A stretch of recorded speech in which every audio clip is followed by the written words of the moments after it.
உங்களுடைய இன்ட்ரோடக்ஷனை கொடுத்துருங்க. வணக்கம், அனைவருக்கும் வணக்கம். அனைவருக்கும் பங்குனி உத்திர திருநாள் நல்வாழ்த்துக்கள். பாத்தீங்கன்னா கல்லூரி காலங்களிலிருந்தே சமுதாய பணியை வந்து ரொம்ப சிறப்பாக நம்ம செஞ்சுக்கிட்டோம். எங்கள் கிராமங்கள் உத்வேகமாக நம்ம செஞ்சுட்டு இருக்கோம். எல்லா சமூகத்தோடும் ஒரு இணக்கமான வாழ்க்கையை தான் நம்ம மேற்கொண்டு கொண்டிருக்கோம். ஸோ அரசியலில் பெரிய அனுபவங்கிறது நம்மளுடைய மக்கள் காங்கிரஸ் கட்சியை சொல்லலாம்.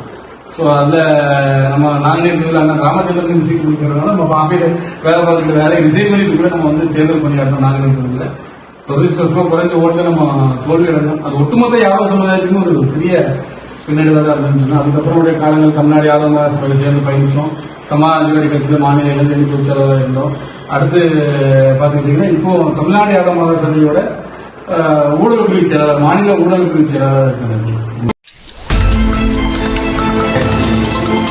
21 வந்து நீங்க சட்டமன்ற தேர்தலில் பெரும்பாலும் அதிமுக திமுகங்கிற பெரிய கட்சிகளை எதிர்த்து நின்னீங்க.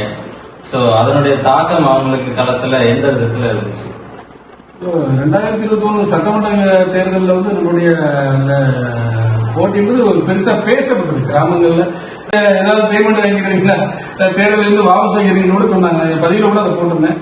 நான் சொன்னது என்னுடைய சமுதாய மக்களுக்கு அரசியல் விழிப்புணர்ச்சி வேணும். அந்த ஒரே நோக்கத்துக்காக தான் அந்த தேர்தலில் போட்டியிட்டேன். 100 ஓட்டு கிடைச்சாலும் போதுங்கிற எண்ணத்தோடு தான் அந்த போட்டியை நம்ம முன்னெடுத்து கொண்டு போனோம்.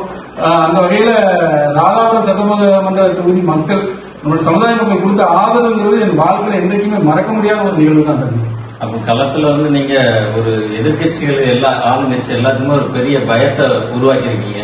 நிச்சயமா நடந்தது. ஏன்னா வெற்றி தோல்வியை தீர்மானிக்கிற சக்தி நம்மளுடைய யாதவ சமுதாயங்கிறது எல்லாருக்குமே தெரியும். நம்ம எடுக்கக்கூடிய 10,000 ஓட்டுங்கிறது கண்டிப்பா யாராவது ஒரு ஆள் ஜெயிப்பாங்க, ஒரு ஆள் தொகுப்பாங்க. இது நடக்கக்கூடிய நிகழ்வு.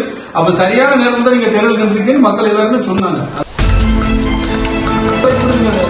அந்த அளவுக்கு பரவலா வாழக்கூடிய ஒரு சமுதாயம், எல்லா மக்களோட இணக்கமா வாழக்கூடிய சமுதாயம். பட் ஆனா இங்க தேர்தலில் பேசக்கூடிய அரசியல் கட்சிகள், திராவிட கட்சிகள் பேசக்கூடிய சமூக நீதி இந்த சமுதாயத்துக்கு கிடைச்சிருக்கான்னு கேட்டீங்கன்னா இல்ல, தொடர்ந்து மறுக்கப்படுது. எங்களுக்கு 2023 தேர்தல் சந்திச்சோம். நம்மளை கண்டு எல்லாருமே பயந்துக்கிற அளவுக்கு ஒரு சூழ்நிலையை உருவாக்க இருக்கிறது உண்மை. இது எல்லாரோட ஒட்டுமொத்த உழைப்பு கிடைத்த ஒரு அங்கீகாரம் தான் சொல்றேன்.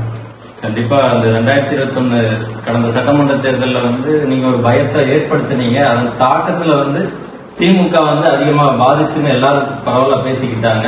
அது அனுபவம் எப்படி இருந்து, அவங்களோட அணுகுமுறை உங்ககிட்ட ஏதாவது இருந்துச்சா திமுக சார்பா?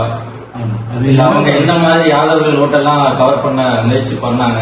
நடந்தது, அந்த விஷயம் நடந்தது. ஏன்னா மக்கள் எல்லாம் நல்ல தன்னெழுச்சியா வர ஆரம்பிச்சாங்க. ராதாபுரத்துல ஒரு பெரிய பொதுக்கூட்டமே நம்ம போட்டோம். எந்த சுயேட்சை வேட்பாளரும் ராதாபுரத்துல அப்படி போடல. எந்த பெரிய கட்சிகளும் போடல. பெரிய கட்சிகள் கூட ராதாபுரத்துல போடல. நீங்க தம்பி சொன்ன மாதிரி அந்த அளவுக்கு ஒரு எழுச்சி உருவாக்கணும். அதுக்கப்புறம் அரசியல் கட்சிகள் வேலையை செய்வாங்க இல்லையா, உடனே அவங்க களத்துல இறங்கிட்டாங்க. நம்ம சமுதாய மக்கள் போய் நீங்க புண்ணாங்குழல் போட வேண்டாம், நீங்க வந்து எங்களுக்கு ஓட்டு போடுங்க. நிச்சயமா உங்களுக்கு மெயின் கோரிக்கை வந்து வள்ளியூர்ல மாவீரன் அழகுமுத்துக்கோன், அதாவது இந்த சுதந்திர போராட்ட வீரர் மாவீரன் அழகுமுத்துக்கோனுக்கு சிலை வச்சு தருவோம்னு ஒரு வாக்குறுதியை கொடுத்தாங்க.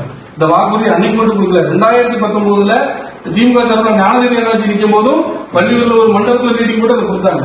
யாதவ சமுதாய மக்கள் நம்ம வாழ்றோம். ராதாபுரம் தொகுதியில பாருங்க எவ்வளவு பேர் வாழ்ந்துட்டு இருக்கோம். பட் நம்மளுடைய நியாயமான கோரிக்கை எனக்கு சொல்லும் போது கூட எனக்கு நாட்கள் வருது. எனக்கு வந்து ரொம்ப வேதனையா இருக்கு. இந்த பேரூராட்சி நம்ம கையில தான் இருக்கு. ஆனா நம்மளால ஏன் மாவீரன் அழகுமுத்துக்கோனுக்கு சிலை வடிக்க முடியலன்னு நம்ம சொந்தங்கள்ட்ட கேட்டா அதுக்கு இன்னும் பதில் இல்லை. ஏன்னா எதுக்கு நான் இப்ப இந்த விஷயத்தை சொல்றேன்னா, அப்பாவை நினைச்சு நான் குறிப்பா சொல்லுவேன். ஏன்னா நான் வந்து யாதவ சமுதாயத்தோடு இணக்கமா இருக்கேன். யாதவ சமுதாயம் எனக்கு எல்லாமே தொடக்க காலத்துல இருந்து எனக்கு பின்புலமா இருக்குன்னு சொன்ன அப்பாவை நினைச்சு ஏன் இதை செய்ய தரல. நான் அப்பாவை நினைச்சு சில விஷயங்கள் நம்ம நம்பணும். செவலகிரி சம்பவம் பெரிய சம்பவம் இருக்கு, இந்த மறக்கவே முடியாது. பெரிய போராட்டம், நீண்ட நாள் போராட்டம் நடக்கும்போது அண்ணாச்சி பலியோட வந்து சில விஷயங்களை பேசி அந்த போராட்டத்தை முடிக்கிறதுக்கு என்ன உண்டோ செஞ்சு எல்லாம் செஞ்சாங்க. அப்ப அவங்க ஒரு வாக்குறுதி கொடுத்தாங்க. அந்த குடும்பத்துக்கு நான் கண்டிப்பா தலைவர்கிட்ட சொல்லி அரசு வேலை வாங்கி தருவேன்னு சொன்னாங்க. இதுக்கு வீடியோ ஆதாரம் கூட இருக்கு, டிவில எல்லாமே வந்து பத்திரிகை ஆதாரம் கூட இருக்கு. அப்ப வலுவா நடந்துகிட்டு இருந்த போராட்டத்தை வந்து அண்ணாச்சி வந்து சொன்ன உடனே அவருக்கு மதிப்பு கொடுத்தோம். ஏன்னா அவர் நம்ம சமுதாயத்தோட நம்பிக்கை உள்ளவர், செய்வாருங்கிற மதிப்பு கொடுத்து அந்த போராட்டத்தை வாபஸ் வாங்கி நம்ம என்ன செய்யணுமோ அதை செஞ்சோம். ஆனா அதுக்கப்புறம் நானே மாநில இளைஞரணி பொதுச் செயலர் குற்றத்துறையாவது நேரம் சந்திப்பு கூட தம்பி கண்டிப்பா அதை செஞ்சு தருவோம் தம்பி, உங்களுக்கு தான் தெரியல எங்களை பத்தி, நான் சமுதாயத்து கூட எனக்கு அவ்வளவு பேர் சொல்லி சில குறிப்பிட்ட சமுதாய உறவுகளை பத்தி எல்லாம் சொல்லி நான் அந்த அளவுக்கு நான் சுயேட்சையா இருக்கும்போதே நாங்கள் இந்த சமுதாயத்தால் தான் வெற்றி பெற்றோம்லாம் சொல்லி பேசினாங்க. அப்ப அண்ணாச்சி கண்டிப்பா செஞ்சு தருவாங்க நாங்க எதிர்பார்த்தோம்.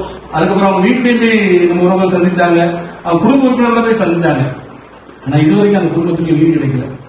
இது அந்த வேலையை அவங்க வாங்கி தரல. இது வந்து பெரிய ஒரு ஏமாற்றத்தை ஏற்படுத்திருக்கு. அதாவது நம்மள வந்து சொல்லுங்க, பல முறை வந்து அப்பா அண்ணாச்சிக்கிட்ட வந்து முயற்சி பண்ணியும் அந்த சிவகங்கையில நடந்த கொலை வழக்குக்கு ஒரு அந்த குடும்பத்துக்கு நிதி அரசு வேலை வாங்கி தரங்கிற விஷயம் நடக்கவே இல்லை. 4 தடவை சந்திப்பாங்க. பல வாட்டி உறுதி கூறியும் இது வரைக்கும் கிடைக்கல. உண்மையான சொல்லுவோம், ஒரு குடும்ப வேதனையான சொல்லி இது முக்கியமான இஷ்யூ. அப்படி இது முழுக்க காரணம் அப்பா அண்ணாச்சி தான். அப்பா அண்ணாச்சி வந்து நான் இன்னைக்கு இப்ப போன பலமா பேசிடுவாங்க. அண்ணாச்சி சில யாதவர்கள் தான் இதை தடுக்கிறாங்க அப்படிங்கிற மாதிரி யாரும் சொன்னா என்ன செய்ய முடியும்? அவங்க கூட இருக்கிறாங்க, நம்ம உறவுகள் தான் இருக்காங்க. அவங்க வந்து ஒரு அழுத்தம் கொடுப்பாங்க.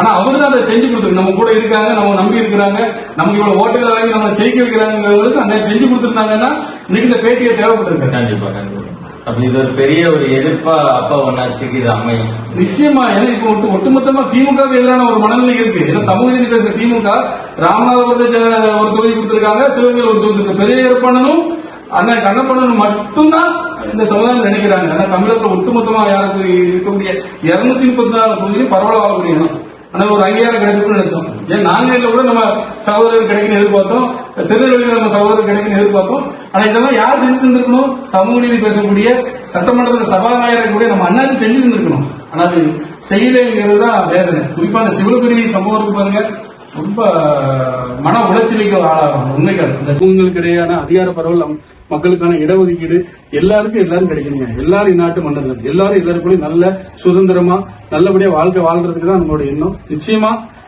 அது கிடைக்கும் நம்புறோம். விரைவில் நல்ல முடிவு நீங்க எதிர்பார்க்கலாம். கண்டிப்பா நேரம் ஒதுக்கி நமக்காக நல்ல ஒரு பதில் அளிச்ச கடந்த சட்டமன்ற தேர்தலுடைய ஒரு புல்லாங்குழல் வேட்பாளர் நம்முடைய தேவபிராணனுக்கு மனமார்ந்த நன்றி. அனைவருக்கும் மனமார்ந்த வாழ்த்துக்கள். எல்லாருமே ஜனநாயக உறுப்பிடி வாக்களிங்க. வாக்களிப்பது நம்மளுடைய கடமை. நமக்கு யார் நல்லது செய்வாங்கிறத முடிவு செஞ்சு வாக்கு பண்ணுங்க. நன்றி, வணக்கம்.